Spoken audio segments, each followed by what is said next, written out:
За тэгээд бүгдээрээ бас зочноо өрье. За тэгээд би зочноо та бүхэндээ гоё зарлая. За тэгээд та бүхэн сая би хэлсэнчлээ яг нэг 5-10 минутын өмнө би яг хэлсэн баг те. Та бүхэн маань бүгдээрээ дэлгэцэндээ ойртойроо та бүхэнд маш хэрэгтэй зочноо явчааж ирсэн гэд.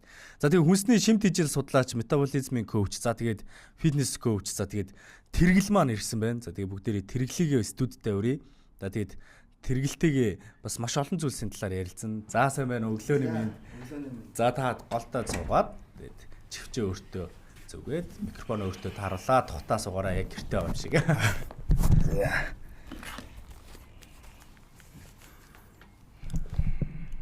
Зяа. За өглөөний мэд. За өглөөний мэд. За ер нь тухтай байна уу? Зяа. За өглөөний мэд. За сайхан явж ирвүү. За тэгээ ирэхэд одоо замд одоо ямар байна тэгээд төвчрүү яа гайгүй юу?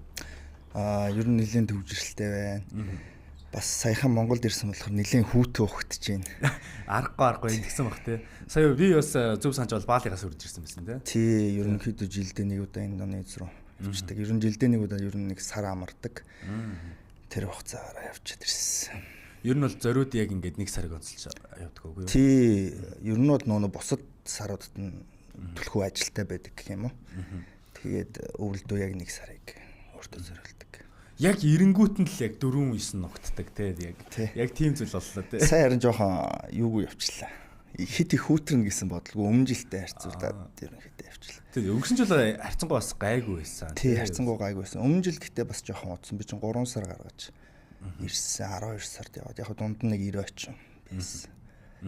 За тэгээд өнөөдрийн хувьд бол бас таас өөрийгөө бас бидэнд дэлгэрэнгүй ямар хүн бэ те танилцуулаад үзэгч нар маань бас мэдэхгүй байгаа бах. Тэгээд өөрийгөө танилцуулаач.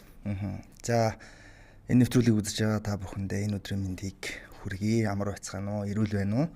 Намайг Баттүрийн тэргэл гэдэг. За хүнсний шимт хижил судлаач, метаболизм зөвлөх. За ийм хүн байгаа. За тэгээд өнөөдрийн сэдвэр бол одоо маш олон зүйлсийн талаар ярья л гэж бодоод тэгээд яг хөө тэгээд би өөр гол гэсэн зүйлсүүдээс нэг ярьчт юм уу гэдэг ингээ энэ тэндээс нь авчиг. Хоёул өмнө болохоор ингээ нэг зүйлийг ярих уу гэж нэг ярьчихсан. Тэгээд би болохоор энэ тэндээс нь бас асуучмар санагдаа тэгээд яг гол гэсэн зүйлсүүдээс. Зөв. Ерөнхийдөө яг энэ эрүүл мэндэд чиглэсэн яриа маань нэлээд сунжирдаг. Яагаад гэхээр янз бүрийн төрлийн хүмүүс байгаа. Хүн болгонд өөр зөвлөгөөнүүд өгдөг. Одоо жишээ нь энгийн амьдралын хэм маягтай хүн байна те дасгал хөдөлгөөн нэг хийдэггүй тогтмол 7 хоногийн 5 өдөр ажилладаг ч юм уу. За эсвэл спортыг сонирхож байгаа хүн байна. Эсвэл тодорхой хэмжээний өвчлөлттэй хүмүүс байна.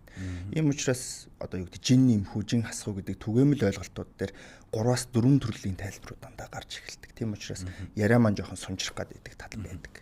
Зүгээр бидэнд цаг байгаа гэдэг шиг тий. Ерөнхийдөө үзэгчдийн бас нөгөө нэг авахыг хүсдэг түлхүү ойлголтууд руу бас орё гэж бодоод байгаа. Тэгээд ер нь бидний чинь нөгөө нэг яг дасгал хөдөлгөөн гэж ярихаар бид нар фитнес рүү орчдөг. За тэгээд нөгөө нэг хооллолт руу орчдөг гэх мэтлийн юмнууд байгаа. За тэгээд ер нь болохоор би бас нэг сонирхолтой зүйл байна л да. Одоо метаболизм гэхээр нэлээд судалсан яг тэр метаболизмын одоо коуч гэж явж байгаа тий. Тэгээд яг энэ талаасаа бас ярил метаболизм гэж яг юу гэдэг. Метаболизм нь яг яадаг зүйл гэдэг бас үзэгчдэд та тайлбарж байна. Метаболизм гэдэг бол яг гадаад нэршил монголоор бол бодисын солилцоо гэсэн үг.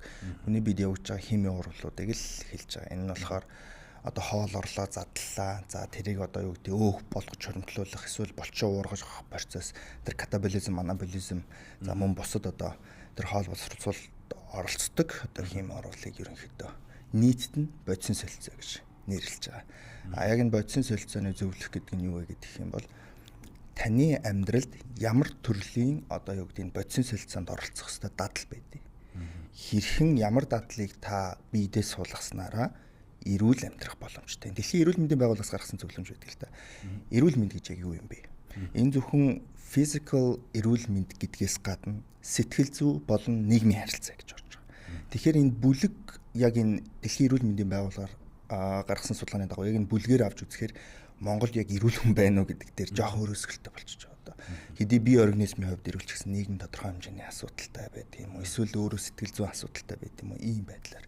Тэгэхээр Монгол хүн болгоныг яг ийм эрүүл байлгахад чиглэсэн байдлаар би тусалдаг гэх юм уу? Тэгээд ерөнхийдөө одоо Instagram болон Facebook сошиал хуудаснуудаа холбогдож байгаа хүмүүстээр дандаа үнэгүй зөвлөгөөнүүд өгдөг анхан шатны. Яг юунаас эхлэх ёстой? Дасгал хөдөлгөөн гэдэг бол зөвхөн фитнесийг хэлдэггүй. Дэлхийн эрүүл мэндийн байгууллагаас гаргасан судалгааны хувьд гэх юм бол 7 хоног 150 минут гэж заасан байна. Тэгэхээр өдөрт ойролцоогоор 20-30 минут тухайн алхах, гүүх эсвэл ямар нэгэн спортоор хичээлж байгаа тохиолдолд энэ бодисын солилцоо ирчимжнэ гэсэн ийм үг гэдэг. Тэгэхээр би зөв ойлгож бол бид хөдлөхгүй байл бодисын солилцоо маш ударшилтай. Тэгэхээр өөр нь бид альва нэг дасгалыг 150 минут 7 хоногт 158 минутыг зарцуулснаар бодисын солилцоо минь хэвийн гормоор ажиллаж эхэлдэг. Тэгэнгүүт одоо бидний нэг айгүй сахилга батгүй бас нэг үйл явдлууд бас байгаад байдаг л да. Тэгэхээр би энэ сахилга батгүй байгаад байдаг шалтгаан нь болохоор яг нэг дасгал хөдөлгөөн хийх дээр спорт ч гэдэг юм уу. Ер нь гэхдээ эхлээд бид нар яг фитнесээс эхлүүл баг нийтлэг хүмүүс маань фитнест явсан, тасалсан, хайсан байдаг. Тэгэхээр яг энэ сахилга батгүй явдал нь яг танаас яг анзаарахад одоо яагаад энэ сахилга батгүй байгаад байна? Юунаас болоод байдаг гэж бодож байна. За энэ ер нь бол өргөн цар хүрээний.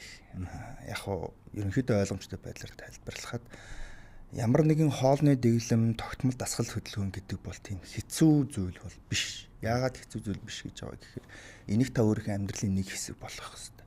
Дадал хэрхэн сууд юм бэ гэхээр дадлыг өдөр болгон хийдэг зүйлтэйг л холбох хэрэгтэй гэсэн. Өглөө босоод та шүдэ угаадаг. Окей, шүдэ угаадаг бол шүдэ угаасны дараа би гар дээр 50 сүмнэ. Шүдэ угаасны дараа би ангилны 10 үг цээжлэн гэхэд өдөр болгон энэ хийдэг дадал нь өөрөө хүний тархинд санахаа үүсцэн байдаг учраас тэрнтэй дандаа холбож явдаг. Тэгэхгүй ингээд за би 7 хоногт ингээд 3 өдрийг би заавал энд зарцуулна гэд оргүй юм одоо юу гэдэг нь чөлөөтэй байгаа байдлаасаа шууд тэрлүү шилжин гэхээр энэ амар хүнд тусдаг. Үсрээд нэг 90 хоног хичээллэх 30 хоног хичээллэх тэгээд нөгөө бүртгүүлчээд орхичдаг. Одоо тийм хошоо ярианд гарсан ш. Фитнес бүртгүүлсэн би гоё болохгүй байна. Заавал очих хэрэгтэй байд юм уу гэдэг ч юм уу те. Яг хоо нэг талтаа жок боловч нөгөө талтаа нөгөө манай хүмүүс чинь одоо юу гэдэг манай иргэд арга барилаа илүү сайн олж чадахгүй байна гэсэн. Тэгэхээр дадлыг ядаж хамгийн багадаа 66 хоног буюу 60-аас дээш хоног байлгах хэрэгтэй. Тэгээд тэрийг өдөр болгон хийдэг зүйлтэй. Ажилдаа 7 хоногийн 5 өдөр явдаг бол тэр 5 өдөртөө ажилласаа гэрлүүгөө харихтаа. Угаасаа ажил тарсан бол гэрлүү харих нь тодорхой юм. Тэгвэл угаасаа тэр гэрлүү алхах зам дагуу нэг жим фитнес эсвэл кроссфитэд бүртгүүлж гэлтэй. Тэгээд энэ дадалтайгаа холбох хэрэгтэй. Ингэж ич одоо илүү урт хугацааны үр дүн гардаг. Тэгэхгүй богино хугацааны зорилттой байгаад би 20 кг масна эсвэл би 5-10 кг булчин мас нэмнэ гэдээ явахаар тэр нь нөгөө богино хугацааны зорилго байдаг учраас 2 сар яваад болчдөг, сар яваад болчдөг, үр дүн гарахын өмнө болчдөг. Яг энэ бид онцлог юу гэдэг нь харагдах үс үр дүн гарна гэдэг нь өөрөө яадгүй гэхээр эхлээд бодисын солилцоо дотор ирэхтний үйл ажиллагаа дотоод шүүрлийн болчихрахаа. Тэгээд дараа нь энэ нэг катаболизм, анаболизм буюу нөгөө нэг өөгчн одоо юу гэдэг нь шатах, за тэгээ булчинчаа ургах процессыг явагдсныхаа дараа нүдэнд харагдах үз, толинд харахад таны биед өөрчлөлт орсон байх. Тэр процесс үүсдэг. Тэгэхээр манайхан тэрнээс өмнө шантраад идэг. Та өнөөдөр явж ихэлсэн л бол тодорхой хэмжээний үр дүн гарч байгаа. Би 2 сараас эхлээд эсвэл цагаан сарын дараанаас эхлээд ингэж өөрчлөгдөх гэж байгаа. Биш. Та яг одооноос эхлэх хэрэгтэй. Одооноос эхлэхдээ эхлээд дасгах хэрэгтэй. Ядаж 7 хоногт нэг удаа тогтмол дасгал хөдөлгөөн хийж. Тэгээд тэрийг 2 болго, 3 болго, 4 болго. Тэгээд ямар төрлийн спортоор хэр урдаан хугацаанд амьдралынхаа нэг хэсэг болгох. Тэр хамгийн чухал. Тэгээд сонирхолтой юмараа явах хэрэгтэй. Заавал фитнес гэсэн ойлголт бол байдаггүй. Надаас өвлгөө авч байгаа хүмүүс төр би өөрийнх нь сонирхлынхын төвшөнд багтаа хичээлдэг байсан спорт орн ч юм уу тийм зөвлөгөөнүүд өгдөг. Одоо жишээ нь гүйдэг төрлийн хөнгөн атлетикээр хичээлдэг байж байгаа болоод нэмсэн хүнд бол буцаад хөнгөн рүүгээ шилжээ. Энэ бол булчингийн санах очин суусан байгаа. Та тэгээд дээрэс нь өөрөө эндээ дуртай бол дуртай зүйлийг сонгох хэрэгтэй. Тэгэхгүй өөрөө гоё болохын тулд гоё биетэй болохын тулд эсвэл эрүүжихийн төлөө тухгүй зүйлийг хийснээрээ нөгөө нэг дадал гэдэг зүйл суухгүйгээр тэндээс одоо юу гэдэг байгалийнхаа инстинктээр халшраад идэг. Одоо явч одоо ингэж бие зовоохос гэдэг ч юм. Тийм учраас нэгт та дуртай байх хэрэгтэй гэдэг зүйлийг баримталж хоёрт өдөр болгон хийдэг дадалтайгаа л холбох хэрэгтэй. Одоо нэг бидний нэг юм амьдралын хэм маяг бол одоо нэг юм хатуу дэглэм мэт одоо ойлголт одоо байгаад байдаг. Тэгэд энэ тал дээр одоо та яг ямар байр суурьтай одоо чинь бид заавал өсөх хэрэгтэй байдаг юм шиг байгаад идэх ч гэдэг нэг цаанаасаа дэглэмээр юм шиг. Нэг хатуу юмд орох хэрэгтэй байж иж би гоё болох гээд байгаа юм шиг тийм. Та энэ талаар хэлвэл яг хөө тодорхой хэмжээний тиймэрхүү зүйлстэй бол тулгарна. Гэхдээ уян хатан байх хэрэгтэй. Хит хатуу чанга байгаад байх юм бол хүн өөрөө ирэхгүй болдог. Одоо тэр тархины үйл ажиллагаа тэгээд тэр даавруудын оролцсноос шалтгаалаад кортизолын түвшин их ялгараад тэгээд тэндээс халшрах хам шинж үүсэж эхэлдэг. Одоо дийлэнх тохиолдолд массаар мэдэх нь ажлаас хайшрах хам шинж гэхдээ яг ижлэх гэсэн үг. Тийм учраас гол зүйл нь юу байх вэ гэхээр өөрт юу чухал байгаа юм? Эрүүл мэнд чинь чухал байгаа юм. Одоо хайртай хүмүүс биш шүү дээ. Жишээ нь аав ээж, ах дүү, одоо юу гэдэг гэр бүлийн гишүүн хүүхдүүд хайртай хүнийхээ төлөө та юу хийж чадж байгаа. Окей, ажиллаа сайн хийж болно. Асуудалгүй. Тэ? Мөнгө сайн олж иж болно. Асуудалгүй. Мөнгө сайн олоод ажиллаа сайн хийдэг байгаа та эмнэлгийн орон дээр байдаг байх юм бол хайртай хүмүүстэйгээ удаан хугацаанд хамт байж чадахгүй шүү. Тэгэхээр гол мөн чанар нь юу юм гэдгээс хөөж эхлэх хэрэгтэй гэсэн. Миний хувьд гэх юм бол одоогоос нэг 5-6 жилийн өмнө яг ийм байдалд нөхцөлд одоо юу гэдэг миний бие организм очиод тэгээд оншин гэх юм бол цусны цагаан эсийн дутагдал буюу яг энэ дархлааны хомсдол нөгөө талдаа лимфийн булчирхай одоо хэд томролтой ажиллагаагүй болоод тэгээд ерөнхийдөө химийн тарианы заалт руугаа шилжээд ингээд явж исэн энэ 20 эдгээр настай залуугийн хувьд бол энэ бол амар том хүнд мэд. Яг нөгөө нэг аав ээжийнхээ ачиг хариулна. Нөгөө нэг яг ингээд зах зээл дээр яг эд алалцах үе дээр ийм байдал руу шилжчихээр маш тийм нөгөө сэтгэл зүйн хүн дарамтанд орж байгаа юм л да. Тэгээд тэндээс гарч ирэхдээ яг энэ спорт руу хөл тавьж гарч ирсэн. Тэгээд эрүүл мэнд гэдгийг яг тухайн үеэс би яагаад ингэчв гэдэг, яагаад гэдэг асуултанд хөдөлж судалсаар байгаад тэгээд өнөөдрийг хүртэл явсан. Тэгээд өнөөдөр миний хүмүүст өгдөг зүйл нь хайртай хүмүүстэйгээ хэр удаан хугацаанд хамт байх юм бэ? Байханд бол юу хийх ёстой юм бэ? Ямар дадлаас эхлэх ёстой юм бэ? Юу идэх ёстой юм бэ? Гэдэг рүү. Энэ бол бүр зайлшгүй бидний өдөр тутамдаа хийх ёстой зүйлсүүд энэ. Тий. Манайханд тэгээд нийт мастер бол мэдээлэлд шүүлтүртэй хандах хэрэгтэй. Маш олон эрүүл мэндийн мэдээлэлүүд байгаа л да. Яагаад гэдэг асуултыг тэндээс байнга асуух хэрэгтэй. Нөгөө талдаа манайхан тэгдэг л дээ. Оо манай аав ээж өвгдөөс идээд одоо юу гэдэг нь те хөвшөөд хэрэгэлцсэн. Энийг идээд үхчихээгүй л биш шүү дээ. Гэтэ тэр үеийн өвчлөл одоогийн өвчлөл хоёрыг харьцуулах юм бол аль нь өндөр байгаа гэдэг бол угаасаа энэ эрүүл мэндийн байгууллагын ачааллаас шалтгаалаад өвлжингөө хүүхдүүд нь бүгд таниадтай. Өмнө тийм байсан юм уугүй шүү дээ. Тэгвэл энэ хотчлт гэдэг зүйл үүссэн тийм үү? Тэгвэл тэнд тохирж тэр хооллолт гэдэг зүйлийг л солих хэрэгтэй байна. Цөв идэж болно асуудалгүй. Гурилын нислэгтэй гурилаар тэр бүхэл бүрийн гурилаар солих л та. Нэг жижигхэн зүйлсээс л эхэлнэ. Өөх тос энэ хэд их хэрэгэлдэг бол баг зэрэг багасгаж байгаа. Жижигхэн орсуудыг солиод явчихад тэгээл тэр идж байгаа хүнснээс хангалттай хэмжээний өвчлөг бүх юмнууд аваа явчихна. Тэгээд хүн болгон эрүүл мэндийн мэдлэгтэй байх ёстой гэж боддог үүднээсээ одоо 2 жил гарангийн өмнөөс эхэлж тусал мэдлэг гэдэг яг энэ контент одоо үйлдвэрлэж эхлэе. За мөн яг юм төрийн бус байгууллагад энүүгээр үйл ажиллагаа явуулаад байгууллагуудад байгууллагуудын гол зорилго бол ажилтныг өндөр бүтээмжтэй ажиллах. Тэгвэл ажилтан өндөр бүтээмжтэй ажиллахын тулд өглөө юу идсэн байх юм, өдрийн юу идсэн байх, орой юу идсэн байх юм, кофе хэдэн цагт уух юм. Ийм сургалтуудыг ерөнхийдөө байгууллагуудад ордог гэсэн үг. Тэгжээж байгууллагын ажилтан өндөр бүтээмжтэй, дээрээс нь эрүүл амьдрал. Хэрв та компани захирал байхад ажилтнад нь өвдчих юм бол ажиллаж явахгүй. Тийм учраас ажилтныг өвдөхгүй байхын тулд мэдлэг дээр нь одоо юу гэдэг тодорхой хэмжээс зарцуулалт гаргаад ажилтнаа кэрлдэг гэх юм уу. Одоо тийм одоо юу гэдэг ажилбаруудыг би бас яг энэ ажлынхаа хажуугаар байгууллагуудад санал болгоод ажилдаг. Одоо ингээд миний бас асуух юмнуудаас бас нэлээд хид юм байгаа. За тэгээд одоо бидний чинь өөхний эсний талаар бид ярилцдаг билүү гэж бодоод байгаа. Одоо би ингээд энэ өөх яг ингээд яг найз шиг л явж байна л дөө. Тэгэл нэг ингээд айл нэг доошлал нэг дээшлээд идэг шиг ингээд томроолж чигрээл тэ. Тэгэхээр энэ би бас нэг судалж явж байгаад бас өөхний эсийн талаар мэдж аваад эс гэж байд юм байна шүү дээ. За тэгэхээр энэ өөхний эсийг хэр хугацаанд арилж, хэр хугацаанд бас үүсдэг, юунаас үүсдэг, яагаад устдгийг ч гэдэг юм те. Яаж устгадгийг гэдэг. Энэ талаас ярилцвал. За, өөх гэхээр яг дайсан мэт ойлгоод байдаг. Гэхдээ өөх бол дайсан биш. Хэвийн хэмжээнээс хитрэх, хэвийн хэмжээнээс хит багасах гэдэг үзэгдлүүд нь өөрөө таны эрүүл мэндэд хортой л гэсэн үг. Өөхлөлт багтаа байх юм бол юу гэдэг өвчлөлт өртөмбий байх магадлал илүү өндөр гэсэн үг. Өөхлөлт ихтэй байх юм бол бодисын солилцоо удаашраад нөгөө нэг дотоод шүрлийн булчирхаанууд чи хэвийн үйл ажиллагаанд алдагдаад хоол боловсруулах эрдэм тогтолцоо чинь доголдол үүсэх магадлал өндөр гэсэн үг. Өөхний ерөнхийдөө үндсэн 3 төрөл байдаг. За хамгийн ихэнд хамгийн богино яригдах сэдвээс нь эхлэе. Бор өөх гэж байгаа. Сүүн тэжилтэй бүх одоо хөхтэй амьтад байрладаг, хүнд бас байрладаг, бага насны хүүхдүүд одоо илүү их байдаг. Нас ахт тусан бор өөх нь багасч идэг. Энэ бор өөх яадаг вэ гэхээр хүний биеийн температур дулааныг хадгалах үүрэгтэй. Жишээ нь даарж явах юм бол тэр өөхөөс байгаа энергийг шатааж илгээр дамжуулж зарцуулаад биеийн дулааныг хадгалах үүрэгтэй. Одоо нөгөө хүйтэн шүршүрт орох ч юм уу те харсны усанд орох энэ процессуудад биед байгаа өөхийн эсийг тодорхой хэмжээнд шатаагаад эсэлдүүлээд тэгээд биеийг энергиэр хангаж дулаацуулж байгаа гэсэн үг. За энэ бол бор өөх. За үүний дараа шар өөх гэж байгаа. За шар өөх бол хүний биеийн яг энэ гадна хэсэгт байрлаж байгаа энэ өөх байгаа. За энэ бол ерөнхийдөө нэг механик гэмтлүүдээс хамгаалсан. Жишээ нь одоо янз бүрийн гаднаас одоо ирж байгаа тиймэрхүү юмнуудаас хамгаалсан, дотор эрхтнүүдийг хамгаалж байгаа ийм байдал. Нөгөө талдаа энэ бол хэрв байгууллага бол энэ одоо агуулах гэсэн үг.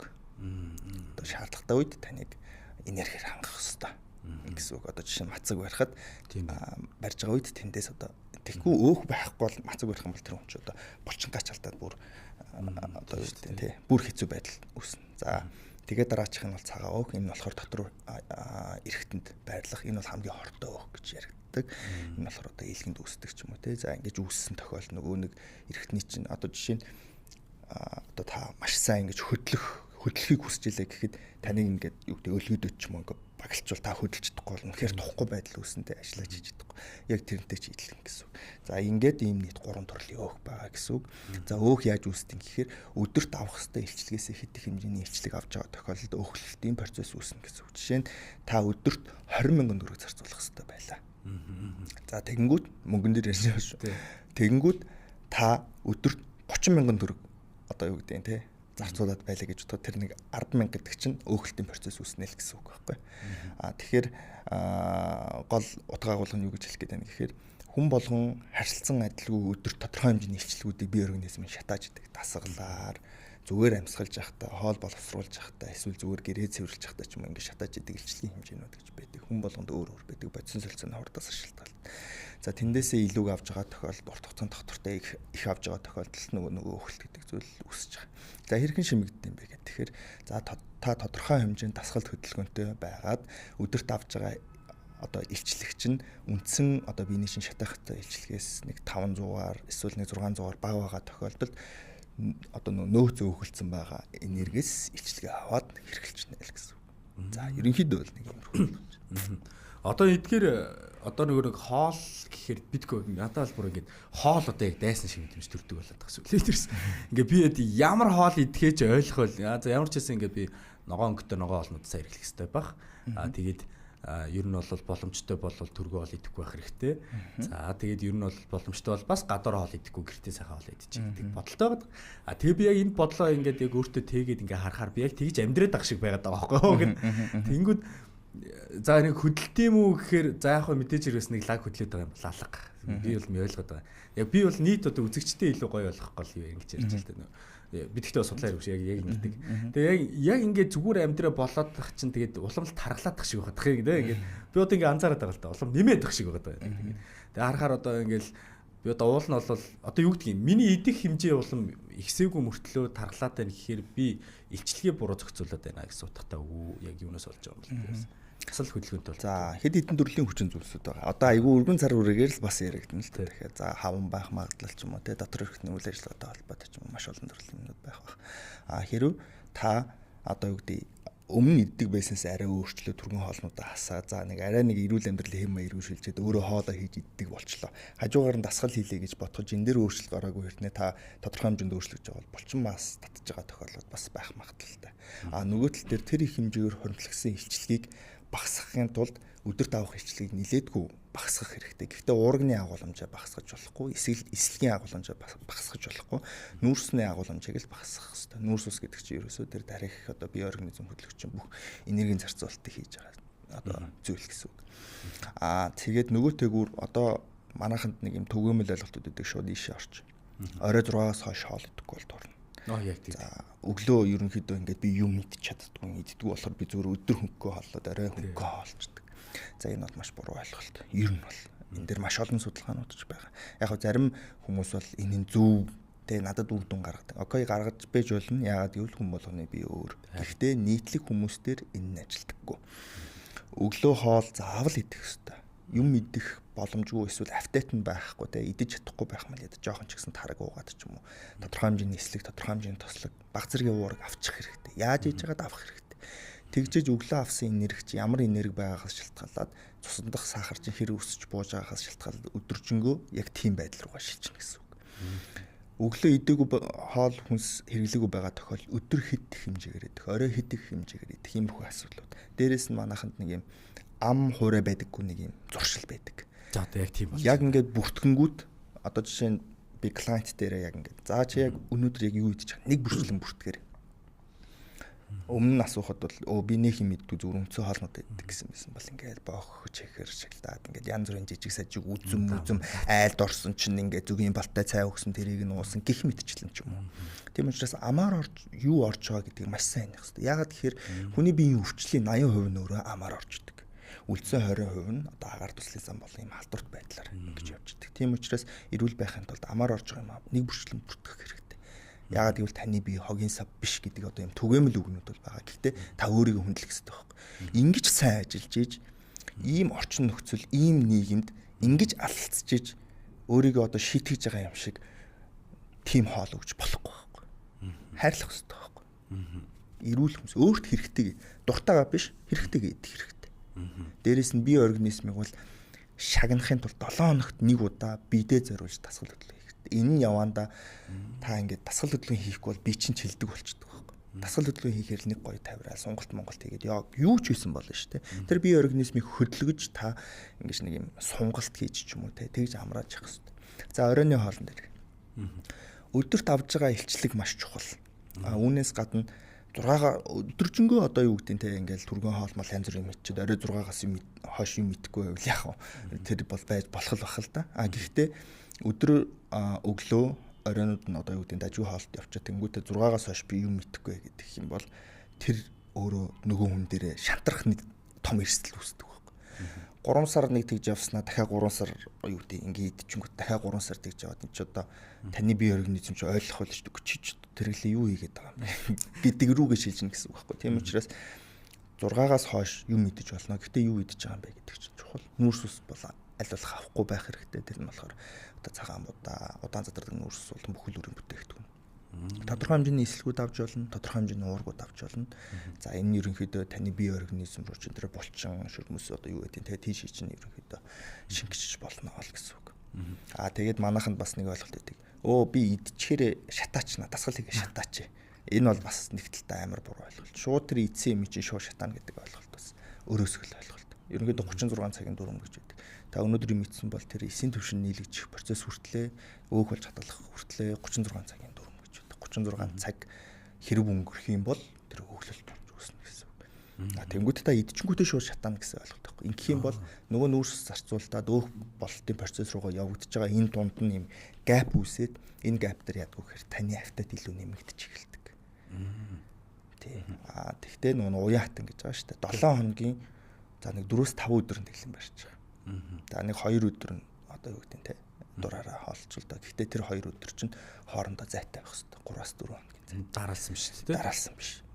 Ийм байдлаар явж эхлээд өөртөө суулгах хэрэгтэй. Ингээд хүнд дадал гэдэг юм суусны дараа одоо тэр амьдралын босод юмнууд нь бүгд зэгцэрдэг. Одоо би клиентуудад өгдөг одоо зөвлөмж нь 6 сар 180 хоног.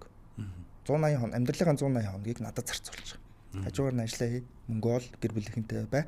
Гэтэ яг миний хэлсэн цагт одоо юу гэдэг те насаар ирээд тасглаа хийгээд зөвлөгөөг аваа.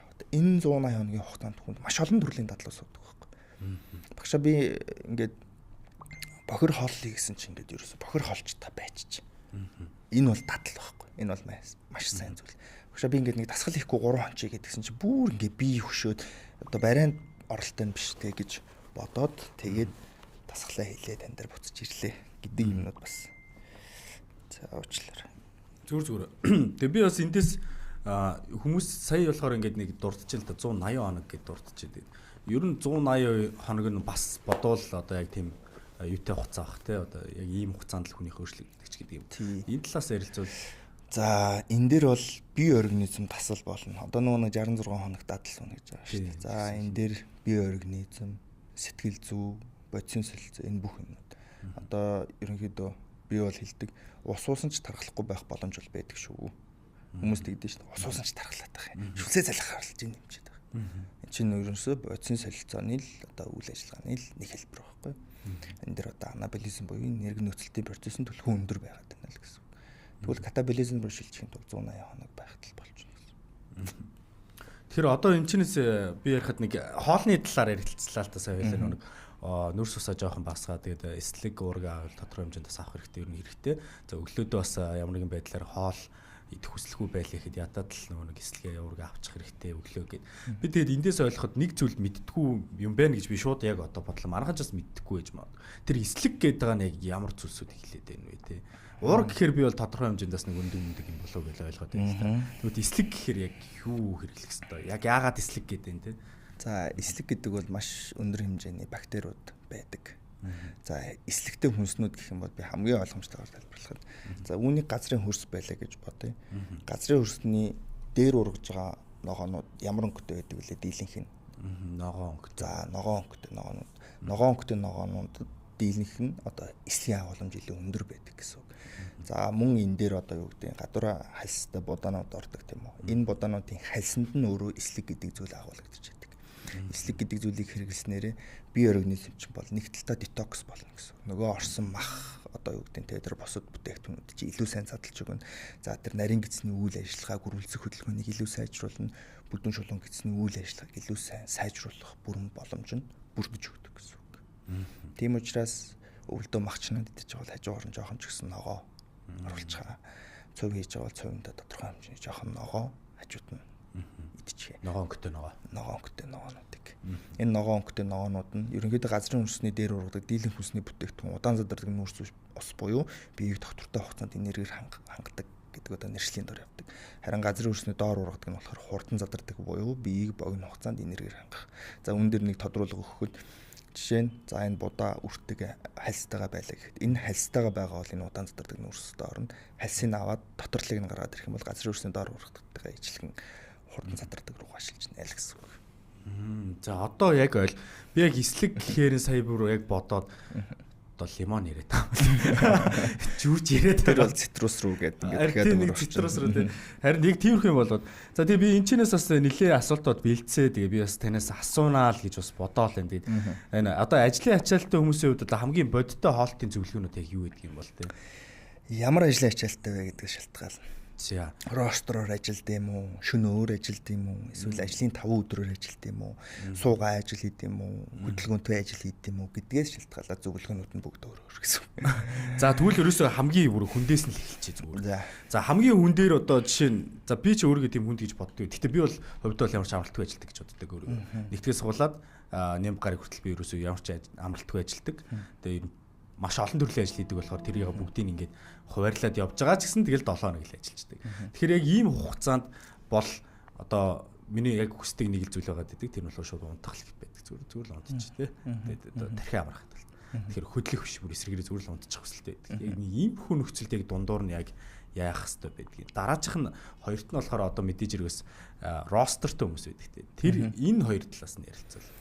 За одоо жишээ нь миний бүр юм хуучны одоо өвдөхөөс өмнөх арга барил байна л да. Одоо ажлын арга барил байна л да. Одоо юу гэдэг маш их хэмжээгээр ажилладаг. Маш олон цагаар ажилладаг. Юуны төлөө? Тийм. За бидрийг асуу. Юуны төлөө? Бас тэгэл мөнгө олчихгүй л юм те. Мөнгө чухал гээл те. За амжилтанд хүрэх чухал, мөнгө чухал. Гэтэ энийг эрүүл мэндээр сольшгүй байхгүй. Чамд одоо юу гэдэг өөртөө чинь мянган асуудал байлаа гэхэд тэр дундаас хамгийн чухал нэг асуудал бол эрүүл мэнд. Тийм учраас та эрүүл мэндээр асуудалтай байгаа тохиолдолд эрүүл эмнэлэг рүү заавал явах боллоо гэхэд тэр бүх ажлуудыг канселдаг байхгүй. Тэгэхээр хамгийн чухал, хамгийн надад хэрэгтэй, эсвэл хамгийн их мөнгө олдог ч юм уу те амжилтанд хүрэх боломжтой гэсэн хэдэн ажлуудыг сонгоод авч байгаа. Та робот биш шүү дээ. Яг хөө дэлхийн нийт хөгжиж байна. AI технологи хөгжиж байна. Утгагүй роботууд бүх юмнуудыг хийдэг болох гэж байна. Тэгэхээр тань шиг ажилддаг хүн энд хэрэг байхгүй. Та ухаалаг ажиллах хэрэгтэй. Та нэгсэндээ өөрөө өөрийгөө боолчлын систем рүү шилжүүлж байгаа байхгүй. Яг ямар зүйл буруу хийсэн болохоор та 7 хоногийн 7 өдөр ажиллаж байгаа. Тийм шүү дээ. Тэгвч бүр аг өөлмөр санагдчих тийм. Би хийм бэ. Би яаж амьдраад байгаа. Яг хөө тэгтээ би энэ дээрээс нэг залруулж 7 хоногийн 7 өдөр ажиллахдаа бас нэг юм байдаг шүү. Энэ миний хийж байгаа бүх ажлууд ер нь бол ингээд зарим нь бол надаар оролцоолгүй. За би зүгээр миний хяналт тавьдаг ажлууд байдаг. Энэ явж гэнэ яваагүй нөө. Энэ болж гэнэ гэдэг ажил байдаг. Тэгээ яг хөө зүгээр ийм байд юм билээ. Би бас нэг юм сонирхолтой юм хэлэхэд ингээд хит их ажиллаад хахаар нэг юм сонин зүйл сууччихна. Одоо нэг workaholic гэдэг лөө. Яг тийм ажлын хинэттэй ч гэдэг юм. Яг зүгээр л нэг юм ажил хиймээр санагтаад ажлаа хармаар санагдаад. Яг үнийг хэлэхэд би бол ингээд яг хизээл бол хизээ ажлаа хаяхад бол намайг надтай надгүй явах ажлууд байхгүй. Тэгээд би зүгээр л тэрийг харах дуртай. Дотор нь ормоор санагдаад идэг. Одоо эн чинь нөгөө дадал шүү дээ. Тэг яг тийм. Яг ажлын дадал гэдэг юм. Одоо тэр энийг бол би солих хэрэгтэй болж байна. Зайлшгүй солих хэрэгтэй.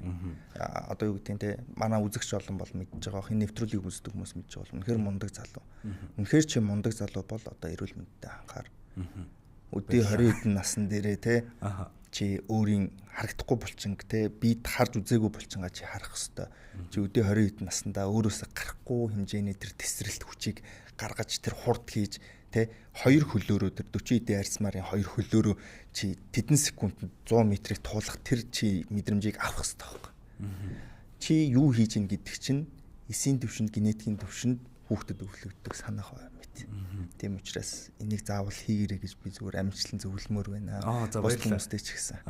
Наач бас аяар гоё бас нөгөө нэг мотивац ч гэх үү яг мотивац гэлчгэр хүмүүс заримдаа бас ингээд жижигхэн гал гэдэг дисциплин гэдэг нь илүү чухал. Гэхдээ ер нь бол энэ айгүй гоё жишээ, гоё зүйл юм. Бид нар яагаад ингээд 20 хэд насантай 30 хэд настай ч гэж болно шүү дээ. Зүгээр хамаагүй яагаад энэ насандаа ийм хүчтэй нэг гоё галтай цогтой нэг одоо бүр өөрийнхөө хамгийн гоё зүйлсийг гаргаж ирж хамгийн гоё булчинг харуулж маруулж болохгүй гэж тийм.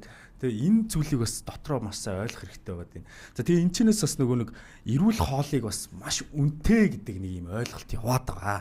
За тэгэхээр энэ яг хэр үний юм бэ те яг та энтэй яг санал нийлдэггүй яг энэний өмнө нөгөө ростроо дуусгах. Тийм ростер дуусгах. Тэгэхгүй бол бас нөгөө яг ростроор ажилладаг хүмүүс мань үзчихээд бас нөгөө сонсох гэжсэн чинь юу ачвал бас муухай.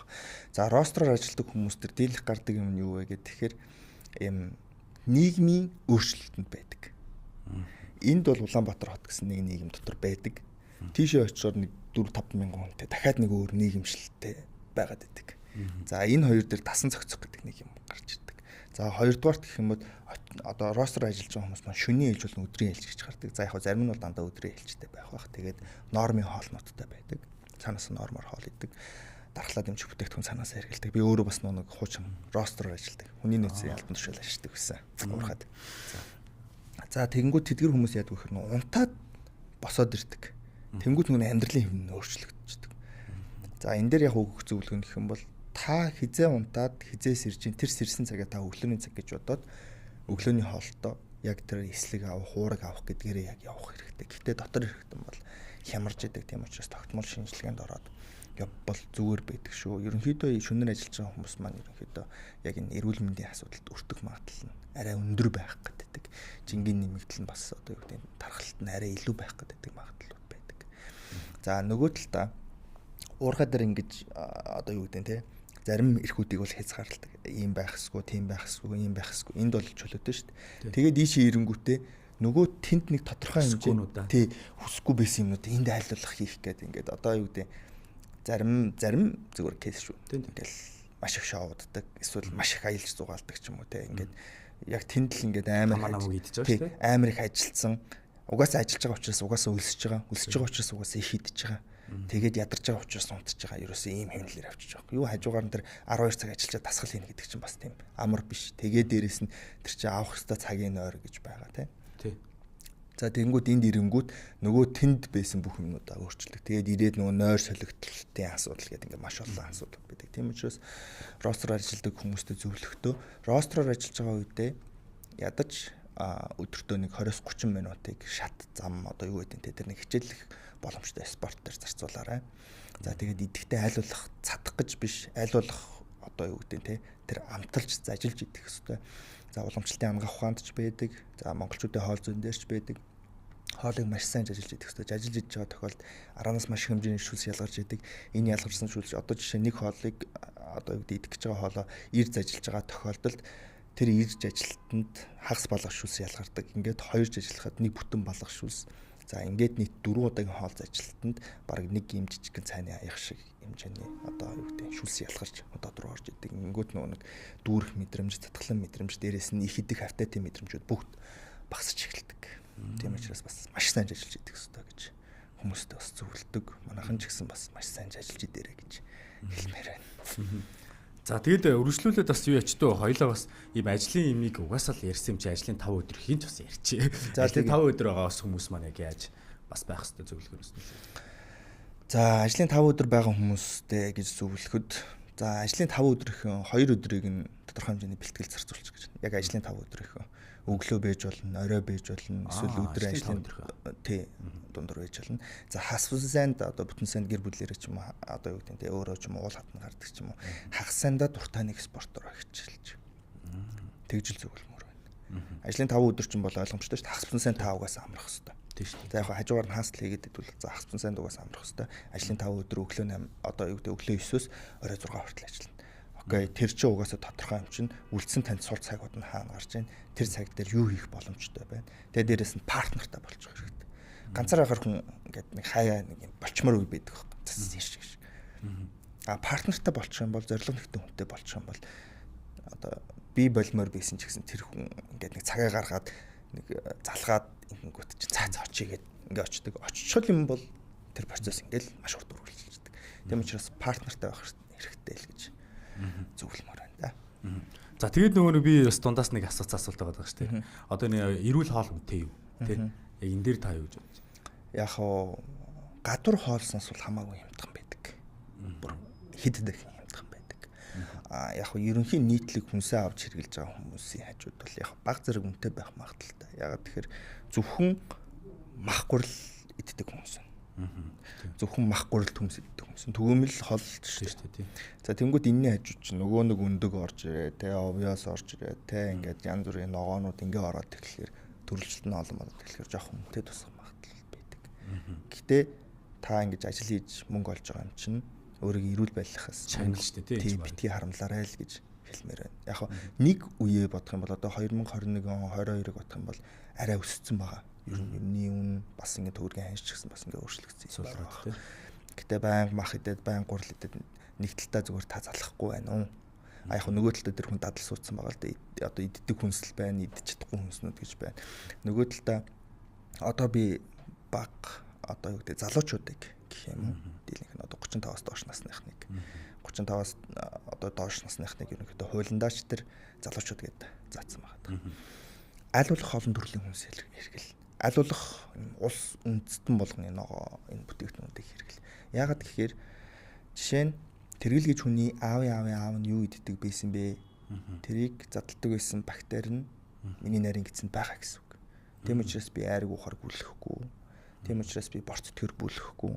Тийм учраас би өв уламжлаар дамжсан хоолнууд гэдэг миний би ямар ч асуудалгүй задалдаг. Манай аав юу гэдэг те газар дундын тэнгисийн хоолт иддэг байсан. Загас одоо юу гэдэг те тэр кимчи ч юм уу ингээд янз бүрийн миогза гэдэг байсан. Тэгвэл би тэрийг идэхэргүй л гэж.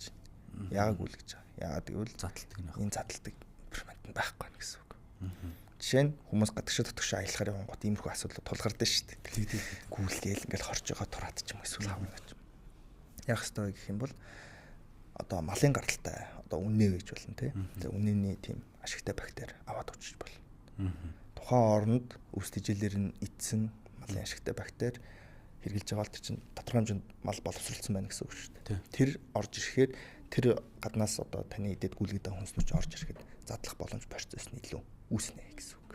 Тийм учраас тийм одоо зөвлөмжүүд өгдөг. Би өөрөө ч гэсэн бас сая явахдаа бас нэг тиймэрхүү хоолттой байж чадэрсэн ер нь тэгээд нүг янз бүрийн хоолтуудыг өөр дээрээ л дандаа туршиж үзсэн л те ингээд болж юм болохгүй байна. Яг бас энэ онлайн гаргацсан юмнууд бас яг практик дээр заримдаа зүрх тохиолдлууд бас байдаг. Тийм учраас өөр дөр за нэг иймэрхүү багцааны юм байна. Гэхдээ миний бие чинь те одоо юу гэдэг та бүхэн би өөр л байхгүй. Тэгэхээр одоо юу гэдэг нийт масс зориулсан зөвлөгөө гэдэг бол жоохон өрөөсгөл нэгтэл та. Тэгээд эрүүл хооллох бол бага зэргийн үнэтэй. Гэхдээ энэ үн хөлсийг төлөх хэмжээний сэтгэл одоо юу гэдэг те бусад юмнууд танд байгаа шүү л гэж хэлмээр. Энэ бас тэгээд тэр чигээр бас ерөн баг ховтой бол баг шагнал гэдээ ойлгочих юм шүү дээ. Би ажилласан тэгвэл би өөртөө аюугаа эрүүл юм аа. Энд чинь бол баг шагнаад сайн ажиллаа намнаа тий.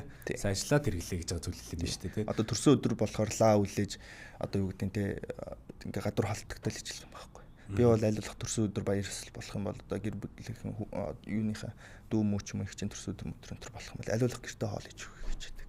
Аль болох гэртээ өөрөө тэр сахаргүй зармиг хийгээд сахаргүй пилоо хийгээд сахаргүй одоо юу гэдэг те илчлэг багтаа пицца гэх мэтлэн ч юм уу ийм хоол хүнснүүдийг хийж яг хэдий завгүй хүн ч гэсэн тиймэрхүү зав одоо юу гэдэг цагуудыг зарцуулж гаргана л гэсэн үг. Тэгэхээр би эндээс бас нэг хоёлаа сахар шууд ярьсан. Сахар л осорч. Сахар одоо яг үнэндээ Одоо би бол одоо ингэж ойлгоод байгаа сүүлийн. Сахард бол ямар ч хэрэгтэй юм огт одоо ер нь бараг байхгүй байна дөө. Зүгээр яг мэдээж байгаа на бовны хугацаанд сэргээгч гэдэг юм иймэрхүү зүйлсүүд бол нөлөөллүүд бол байдаг. Гэхдээ ер нь их хэрэглээд байх шаардлагагүй бүр бүтэн хасчаад ер нь яадгийн энэ одоо бүр хасаж болох зүйл юм уу? Энэ талаас та юу гэж боддог? Би хөдөө бол энийг бүрэн хасчвал зүгээр гэж боддог. Тэргүү далд байдлаар энэ нийт өдөрт идж байгаа хүнс шимт хичээлээс яг дэлхийн эрүүл мэндийн байгууллагын судалгаатай 32 халбах сахар авдаг гэж байгаа. Зүгээр энгийн хүн. За тэгэнгүүт хүнд өдөрт авах хэвээр сахарын тун 2 халбах гэж байгаа байхгүй. 2 цааны халбах гэж байгаа байхгүй. Өдөрт авах хэвээр тун. За тэгэнгүүт энэ чинь та одоо үгдэнтэй гадны нэмэлт бүтээгдэхүүний сахар хэрэглээгүй байсан ч гэсэн таны хэрэглэж байгаа жимс хүнсний ноонууд чинь тодорхой хэмжээний сахарууд агуулгадж байдаг л гэсэн үг. Тийм учраас шаардлагатай нөхөх зүйлсийг хүнс шимдэглэлээрээс нөхчнөө л гэдэг ойлголт байна. Би бол ерөнхийдөө аль болох сахарын эсрэгтэлд ерөнхийдөө зогсдог. Угаасаа миний өвчлөл чинь тодорхой хэмжээний хувь бас сахартай холбоотой байсан учраас тэгээд дээрэс нь одоо ингээд 5 жилийн хугацаанд маш олон одоо юу гэдэг эрүүл мэндийн группүүдэд байлаа. Өөрөө ч бас сурч судлаа. Энэ хугацаанд ерөнхийдөө сахарыг зүтгэсэн нэгч мэдээлэлтэй танилцсангүй.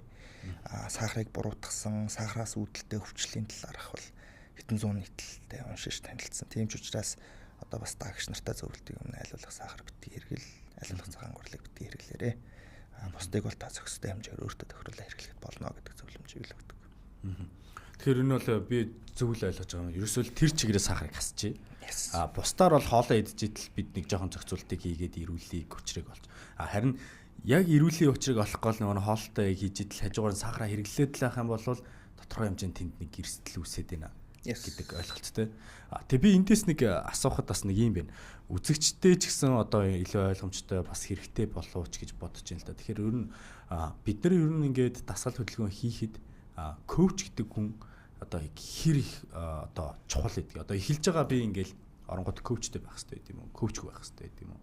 Одоо хүмүүс бол нийтлэхээр ингээл заа явах дээ тэгэл болдог гэл. Зарим нэг хүмүүс бас байдаг. 1-2 алдаг оног яваад үзсэн те. Ингээд нэг өнгөрсөн жил ч юм уу 2 жилийн өмнө явдаг ч байсан ч гэдэг юм уу. Тэнгүүд яг ингээд би нэг явдаг ч хүн гэдэг ч юм уу нэг иймэрхүү ойлголттой. Тэгээд явахаараа яг үнийг хэлэхэд өөрөө яг өөрчлөгдсөн биш байгаа даа. Гэхдээ би мэднэ гэдэг ч юм уу. Ингэж гэдэг ч юм нэг иймэрхүү юм байдаг те. Тэгэхээр яг иймэрхүү зүйлсүүд бол маш их гаргаад идэг харагддаг. Би өөрөө ч бас нэг жимд явахаар зарим нэг хүмүүс хит их ингээд багшийн зөвлөгөөг бол анхаарахгүйгээр би мэдчихээн гэдэг хандлага гаргаж ирсэн хүмүүс байдаг. Тэгэхээр миний яг нэлээд новшаад асууж шиг боллоо. Зүгээр ер нь коуч гэдэг хүн хэр их хэрэгтэй байна вэ? Зөвхөн юм уу? Энгийн жишээн дээр л тайлбарлалаа. За та нэгдүгээр ангид орчлоо. Багш байхгүй ангид сурах бичгээсээ үзээд юм ойлгоод би тамирын дасгал хөдөлгөөний хий. Ингэж гүйх ёстой зургнууд байлаа. Та үзээ судлаа. Хэр амжилттай хийх вэ гэдэг. Хувь ойл ярил л та. Хэр амжилттай хийх бол. За миний бодлоор 30-30% мөртэй байх юм байна. Гэтэ тууштай хийх үү? Тууш бол байхгүй. Тэр бол ойлгомжтой тийм. Тийм учраас яг тэр мэргэжлийн ажиллаж байгаа хүнийг тодорхой хэмжээнд хөлсөлж аваад тэг яг өөртөө тохирсон зөвлөгөөнүүд. Ерөнхийдөө дасгалын техникүүд бол ерөнхийдөө бол яг заавал фитнес коуч тэр спортынхан багшаас авах хэрэгтэй. Яагаад гэх юм бол тэр хүний биений эргономик хөдөлгөөн гэж байдаг. Тэрний эсрэг үйлчлэлийн хөдөлгөөнүүд хийх юм бол та бэртэж гэмтэн. Тэрний дагуу хөдөлгөөнүүдийг хийх хэрэгтэй. Тэр фитнесийн заалараа бүх төхөөрөмжүүд чи эргономик хөдөлгөөний үйлчлэлийн дагуу хийгдэх байгаа. За тэгээ тэн дээр дахиад нэмэх юм болохоор за таны дасгалын төлөвлөгөөг боловсруулж өгөн та энэ булчингаа мэдрэх хэрэгтэй гэдэг юмнуудыг чинь гаргаж өгнө. Хоол зүс гэдэг бол дахиад тусдаа. Манайхан ингээд яг багш гэдэг чигээрээ, коуч гэдэг чигээрээ бүх юмыг даатгачдаг. Тэгэнгүүт нөгөө хүн дээр чи амар их ачаал ирж шít. Тэр чи нэр хүнд нь байгаа те. Тэр спортер хичээлсэн байгаа. Тэнгүүт мэддэг байхгүй бол болохгүй гэнгүүт нөгөө мэдлэгийн ягуу гэдэг зүйл гараад ирдэг. Мэдгүй нэ мэддэг юм шиг ярьдаг ч юм уу. Яг хөө зарим багш нарт л та. Яг хөө дийлэнх нь биш. Тийм учраас тэр багштайгаа маш сайн ярилцах хэрэгтэй. За би танаас юу авч болох боломжтой вэ? Окей асуулаа. За би дасгалыг чинь зааж өгнө. За хоолт чинь ингэ. За тэгвэл энэ дасгалуудыг хийхэд миний биений энэ булчингууд өөрчлөгдөх үү? Хэр хугацааны үр дүнд энэ өөх нь хайлах уу? Эсвэл булчин мас нэмэх үү? Миний жишээ нурууны энэ зангирал одоо манайхан дийлэнх нь л нөгөө цүнх нэг талдаа үрдэг учраас нэг талдаа зангирал үүссэн юм өрн жоохон дали хязгаач юм. Тэгвэл эднээс дасгалаар засагдах уу?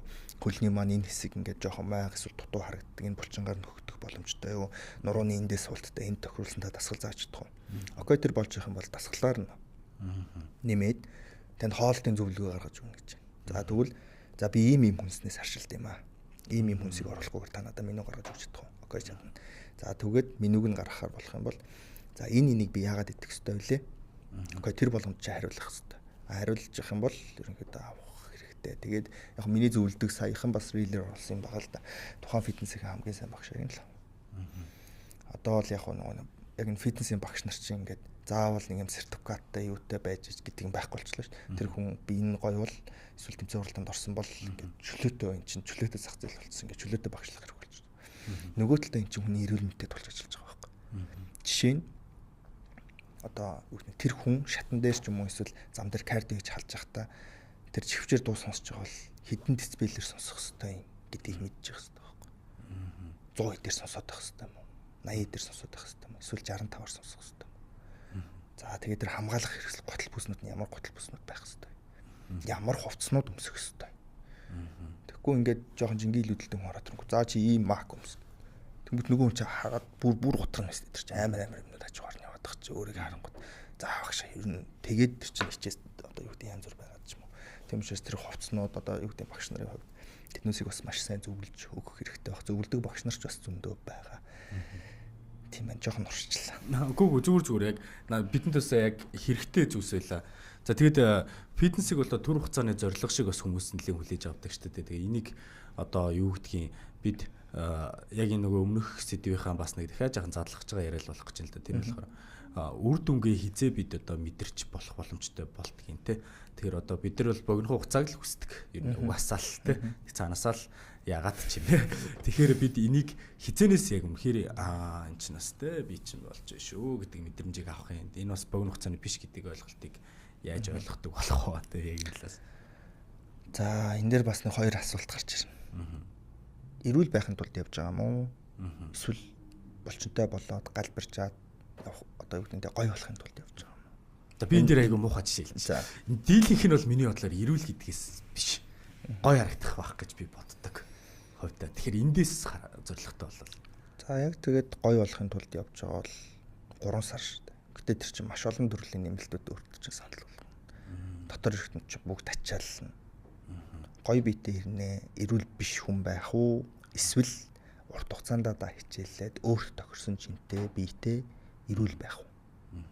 Хоёр ойлголт л байна. Одоо тэгэхээр энэ 3 сарын хугацаанд одоо тэгтээ эн чинь болохоор ямар ч жинтэй байсан. Ямар ч жинтэй байсан, ямар ч туранхай байсан. Тэр чинь ингээд маш олон хүнд элемент, маш олон нэмэлтүүдийг хэрэгжилж байна гэсэн үг. Хэрэгжилж тэр хүнийг одоо юу гэдэг механикаар тэр хүчээр бүх даавруудыг нь өөрчлөөд өдөөж чинь тий. Тэр хүний биеийг тэр хүсэж байгаа дүрт нь хувиргаж шин. Тэр нь тэгээд цаашдаа тэр хүн авч явахгүй бол буцаад тэр хэлбэр рүүгээ шилжиж. Айлтай. Тий. Тэгэхээр зүгээр нэг нүүрэн дээр нүүр зурж байгаа юм шиг болох уугүй юу? Нүүрэн дээр нүүр зурж байгаа юм шиг болох юм бол та нүүрнийхээ арсыг хуулж байгаа зурх нь шин. Энэ бол аим шиг байхгүй. Тийм учраас яг юуны тулд үүнийг хийгээд байгаа юм бэ? Тэгээд дээрэс нь урт хугацаанд хийснээр маш олон давуу тал гэдэг зүйл байгаа. Богино хугацаанд хийснээр сул талууд гэж зүйл байгаа. Тийм учраас нөгөө түрүүний хэлсэнчлэн эрүүл мэндэд зориулж юмнийг сонгооч гэдэг зүйлийг л. За тэгвэл эндээс урт хугацаанд гэхээрээ бид нар ямар урт хугацаа гэж байлаа. Урт хугацаа гэдэг нь таны амьдралын хэв маягт л орсон байх хэрэгтэй. Аха. Нөгөө хүмүүсийн нэг аюу хэцүү юм нь болохоор би өөрийгөө нэг үр дүнг харах гэдэг шүү дээ. За урт хугацаанд гэж ярьж байгаа юм байна. Тэгэхээр би урт хугацаанд гэдэгт бол зөвшөөрдлөө. Эрүүл мэндээ сонголоо. А тэгтээ бас ягаад ч юм дотор нэг хүсэл нэг харчмаар байна гэх. За 180 хоног л гэж л. 180 хоног. Энэ 180 хоногийн хугацаанд би чинь бүтэн детокс хийгдэн. Хамгийн том детокс хийхдээ ч өөр арьс байдаг байхгүй. Тэр хөлс гарч байгаа тэр процессууд. За тэр өөхөлч шатах хэвээр шатна. Тэр эрүүл хоол хүнстэй бие организм чинь татна. Дасгал хөдөлгөөнтэй булчин чинь дасна. За тэр тархинтаа дадал гэдэг зүйл чинь дасна. Даавруудын үйл ажиллагаа юм чинь. Ингээд бие организм дотор одоо энэ механик одоо юу гэдэг машинаар бол энэ доторх системийн үйл ажиллагаа зөв болсон тохиолдолд бие организм ч хүссэн хүсээгүй галбирчаад эхэлнэ гэсэн үг байхгүй. За энд бол би 180 хоногийг л санал болгоно гэсэн. 6 сар гэсэн үг. Yes. 6 сар. Тэгээ ерөөсөө ийм л юм биш үү? Эрүүл 6 сар байх уу? Эсвэл жаахан асуудалтай 3 сар байх уу гэдгээ жаахан бодчихл юм биш үү? Гэхдээ ер нь 3 сар гэдэг рүү хүмүүс дийл одоо яг танилаа хандж байгаа хүмүүсээс асуухад 6 сарлуу хүмүүс их ер нь яарч байна уу? 3 сарлуу хүмүүс их яарч байна уу? Та ер нь зөвлөгтөө мэдээж яриг эрүүл мэндийг сонгож байгаа. Гэхдээ хүмүүс бас нэг жоохон зөрүүдлэх маягуд бас байгаа шүү дээ. Тэгэхээр энэ зүйлсүүд дээр яаж ханддаг вэ? Над руу орж иж байгаа хүмүүс нь ерөнхийдөө дандаа юм янз бүрийн өвчлөлийн асуудалтай эсвэл юм бага насны хүмүүс орж ирдэг. Тэгээд нөгөө би ийм гоё залуу болмоор байна бага насных. Өвчлөлтнүүд нь би эрүүл болмоор байна. Танаар хөрчлөлмөр байна гэж орж ирдэг. Богино хугацааны юм ярьж байгаа хүмүүсийн би угаасаа авдаггүй. Ерөнхийдөө над руу ханддаг хүмүүс маш олон байдаг. Би ихтэй нөгөө хардаг. Эхлээд асуудаг. Хууч өвчл байгаа мó, харшилдаг хүмүүс байгаа мó, бэртлэгийг авч ирсэн юм уу? Өмнө ямар спортоор хичээлж ирсэн? Нас өндөрч чи юу юм? Ажлын онцлогч юу юм? Тэ? Гэр бүлийн хоолч ямар байдیں۔ Тэгээ энэ бүгдэн дээр үндэслээд тэр хүн тууштай явах магадлал хэдэн хувь байгаа вэ гэдгээс хараад би тэр хүнийг коучлэг. Мөнгөний аваад хийж болно л доо. Гэхдээ надад мөнгөн чухал биш. Яг би бол цагаа үнэлнэ л дээ. Гэхдээ гол нь та надад ирээд надаас явахдаа эрүүл болоод миний энэ одоо юу гэдэг тархинд байгаа мэдлэгийн ядаж 80% нь та аваад яваа. Дараа нь та хүүхдтэй за. Дараа нь бэрдээ за. Тийм шүү дээ. Ийм л зүйлийг хэлдэг юм бол. Одоо энэ сэтгэл хэсэг дээр бас яг юу яасан бид нар ч одоо шууд явж байгаа шүү дээ. Тэр нөө шууд явж байгаа тэгээд бас манай үзэгчээс бас нэг асуулт бас ирүүлсэн байна гинэ. За тэгээ би энийг яг танд бас асуучих. За зочин залуугаас одоо маш хүнд манай хүмүүс бас битсэн байна бас уншаад байгаа. Зочин залуугаас бол маш хүнтэй нэг чухал юмыг сонслоо. Эцэг их чинь юу идэж ууж байсан түүнийг боловсруулж элемент нь таныг эзэнтэй байгаа гэсэн үг гэж энэ зочны ярианаас өөр нэг чухал зүйлийг ойлголоо. Мундаг залуу байна баярлаа гэж хэлсэн байна. За тэгээд зочин маань үнтэй зөвлөгөө үн цэнтэй яриа өгч байгаад талархъя гэсэн байна. За тэгээд асуулт нь болохоор аль тал дээр байсан ба манай сэтгүүлч. За ойлголоо. За энэ асуултын би юу яасан гэвэл бидний нөө эфирийн цагч бас айгүй чухал юмтай болохоор би галскээс асуултууд руу ороод галскээс явахгүй бол бас болохгүй тий. За тэгээд ер нь бол бидний бас дасгал туршил бий болох хэвээр. За бид нар өөрсдөө залхаахгүй байх хэвээр. За тэгээд ер нь бол би бас танаас асуух асуултуудыг ер нь нэлээд авах чадсан болов бас хүмүүст хэрэгтэй байсан байх гэж би бодож байна. Асуулт биш байсан байна. Комент хийсэн юм. Танд баярлалаа гэдэг үгсийг би дамжуулсан байна шүү тий. Талархлаа. Тэгэхээр одоо бидний хувьд бол 6 сар гэдгийг маш сайн ойлгож авлаа. За тэгээд ер нь өөхөлтийн талаар бас мэдэж авлаа. За тэгээд ер нь бол би танаас асуугаагүй таны ярмаар байсан зүйлсүүдээс юу вэ? Ерөнхийдөө бол намайг нэлээсээ ухчлаа гэж бодож байна. Гэхдээ нарийн мэдээлэлүүд бол байгаа. Гэхдээ тэр мэдээллүүд нь яг масс дээр нийт хүмүүст хэрэгжих үү гэхээр үгүй. Хүн болгоны бие организм ондоо таны хурууны хин ондоо байдаг шиг одоо битэрийн биений дийлэнх хувь нь одоо хоёулаа ихэр байлаа гэж бодъё л да. Тэгэхэд хүртэл өөр юмнууд бэж идэг байхгүй. Тийм учраас нөгөө хүн болгонд өгөх зөвлөгөөнүүд маш ондоо байдаг. За яг хоо би одоо бол нөгөө нэг шинжилгээний хариу унших бүрэн ирэх байхгүй ч гэсэн ерөнхийдөө шинжилгээний хариу уншиж чаддаг. Гэхдээ хүмүүс дээр зөвлөгөө гаргахдаа яг эмч хамтран ажилладаг партнер руугаа явуулаад за энэ дээр яг юм зөвлөгөөнүүдийг нь гаргаад өгөөрэй. Тэгээ зөвлөгөөнүүд нь гаргаад тухайн хүн руу явуулдаг. За тэгээд манайханд бас нэг ойлголт нь болохоор нэг витамин уугаадах нэг шаардлагагүй. Угаас уухгүй болоод исэн юм чи. За тэрийг бол заавал уух ёстой л гэж би хувьдаа зөвлөдөг. За дээрэс нь манайхан одоо энэ нэг юуг хэрэглүүл зүгээр өвөл нарны гэрэл авах нь илүү бага байдаг учраас яг юм нарны гэрлэг орлох үс юм гэрлүүд байдаг. Тим гэрлүүдийг авч одоо жишээ нь өглөө скин care хэрэгтэй нүүрлүүгээ тусгаад ч юм уу те тэгээд тэр нарны гэрлийг авч тэр тархинд кортизол гэдэг дааврыг ялгаруулж илүү сэргийг байх хэрэгтэй. Одоо ийм хүүтэн үед чи одоо нөгөө нэг одоо хүүтэн шүршүрч орох ч юм уу асуудал шүү дээ. Тийм учраас тэр кортизолыг зөвхөн кофе ууж одоо юу гэдэг те нэмэгдүүлэх одоо кофеин авч нэмэгдүүлэх гэхээс илүүтэй тийм нарны гэрлэлээр оройн унтахтаа мелатонин ялгаруулах боломжтой тийм одоо кварцын нэгдэлтэй тийм гэрэл ч юм уу те тиймэрхүү гэрлүүдийг бас хэрглэж хөвшөөрэй гэж хэлмээр байна. Одоо угаасаа дэлхий тэр чигээрээ өөрчлөгдөж, тэр чигээрээ даяарчлагдж байгаа учраас та эрүүл мэндэ хамгаалах, хайрлах бүх боломж болцоотой юмнуудыг л хэрэглэх хэрэгтэй. Тэгээд дээрэс нь өөртөө яагаад гэдэг асуудлыг одоо юу гэдэг нь асуугаад ингээд эрэлхийлдэг байгаарай гэж зөвлөмөр байна. Тэгэхгүй ингээд нэг хүн нэг мэдээлэл хэлэхээр тэнд итгэждэг. Тэгээ нөгөөх нь хэлэхээр нөгөөдгөнд нь итгэждэг. Энд чинь хүн болгоны өгж байгаа мэдээллүүд ондоо байгаа. Дээрээс нь яг энэ эрүүл мэнд гэдэг зүйлтэй холбоотой мэдээллүүд маш чухал байдаг учраас би аль болох ингээд сошиал дээр нийтлж байгаа юм аль болох мэдээллийн их сурвалжуудыг нь бүгдийг нь ингэж харьцуулдаг. За энд ингэсэн юм байна, тэнд тэнгсэн юм байна. Тэдэн он тийм дүгнэлт гарсан байсан юм байна. За тэгээд одоо энэ өөрчлөгдсөн юм байна. За над дээр практик ямар туршлага байгаа вэ гэдгээ нийлүүлээд ингэж базааж шинжилсэн мэдлэг гэдэг зүйлийг гаргадаг. За эмэгтэйчүүдийн хувьд нэг сарын тэмдэг овуляцтай холбоотой юм дасгалууд бас байдаг. Тийм учраас одоо үзэж байгаа эмэгтэйчүүд маань байх юм бол сарын тэмдэг чинь нийт нэг юм 4-5 мөчлөгт хуваагдаж байгаа. Одоо 4-5-7 хоног гэдэг шиг. Тэгэхээр энэ үед дээр ямар төрлийн дасгалууд хийх вэ гэдэг миний сошиал хуудсанд бас нийтлэлсэн байгаа. Тэгээд аль болох би нэг үнцэнтэй мэдээллүүдийг хүмүүст өгөхийг хичээдэг учраас бас миний сошиал хуудасаар зочлоод өөрт хэрэгцээтэй мэдээллүүдээ аваарай гэж зөвлөмөр байна. Та бас ер нь бол тань шиг хүнээс бас зөвлөгөө авах бас их гоё байна. Тэгээд бас танаас бас нэг зүйл хүсэж байна. Тэр нь болохоор үзэгчдтэй зориулаад одоо юу гэдэг урам зориг өгөх мессеж та үзэгчдэд хандаж хэлвэл. Одоо богино хүн гэсэн үг. Тэ одоо та өөрийнхөө тэ ямар ч хэвчэн тэр богино мөр нэрээс биш та зүгээр л сайхан одоо үзэгчдэд одоо бас ингээд нэг урам зориг авах гоё мессеж зүйлсүүд танд одоо өөрт чинь байгаа болол та юм байх боломжтой ч гэдэг юм тэрийг хэлээд өгөл. Яг айхтар тийм нэг богино юу бас мэдгүй гэх юм орж ирэхгүй л зүгээр. Уртууч болно би ерөөсөө яа гэж. Бас цагт баригдаж явах байл гэж бас бодож байна л да. Одоо яг өөртөл тулгарсан кейс юм уу? Жохон тийм одоо хүнд талын гэх юм. Яг нэг өвчнийхөө түүхтэй л холбогдоход яг ингээд химийн тарианд ороод яг ингээд нэг эмнэлгийн орон дээр тэ энэ байж ах энэ хугацаанд хүнд хамгийн хэцүү мэдрэгдэг зүйл нь юу байдаг вэ гэвэл би юу буруу хийсэн юм бэ? Хэрэг бурхан байдаг бол надад туслаач. Ич эдэн байдаг бол яг одоо надад туслаад байгаа. Гэдэг яг тэр момент руу очисон хүн яг энэ эрүүл амьдрал гэдэг зүйлийг л сонгодог.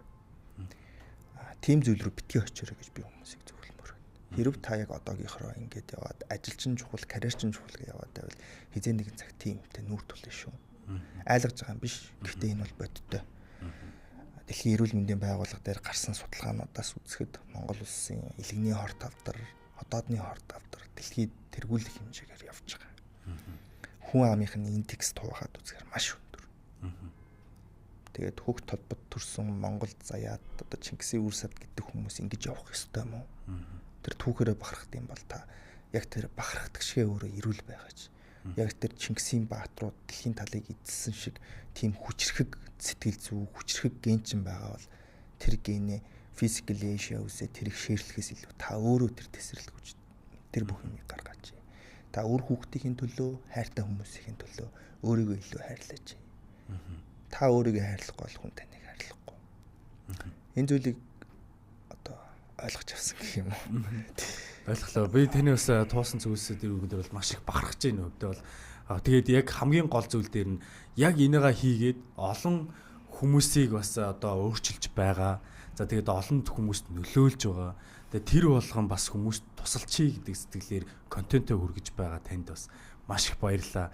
Мөн 2026 онд бас амжилт бүтээлээр дүүрэн байх болтугай. Мөн би ч гэсэн хувьдаа бас контентыг нь үздэг, хардаг, бас дэмждэг.